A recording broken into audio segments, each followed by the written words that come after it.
আজ কমলপুর মহকুমা জুড়ে ধর্মীয় উৎসাহ উদ্দীপনার মধ্য দিয়ে উদযাপিত হলো মুসলিম সম্প্রদায়ের অন্যতম পবিত্র উৎসব ঈদ উল আজহা। ভোর থেকেই মোহনপুর জামে মসজিদে ঈদের নামাজে অংশ নিতে মুসলিম সম্প্রদায়ের মানুষজন ভিড় জমান।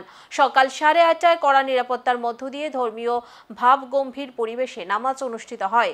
অবসরপ্রাপ্ত শিক্ষক আলমাস আলী বলেন, এই ঈদ আত্মত্যাগ, ভ্রাতৃত্ব ও মানবতার শিক্ষা দেয়। শান্তি ও সম্প্রীতির বার্তা নিয়েই আমরা একত্রিত হই।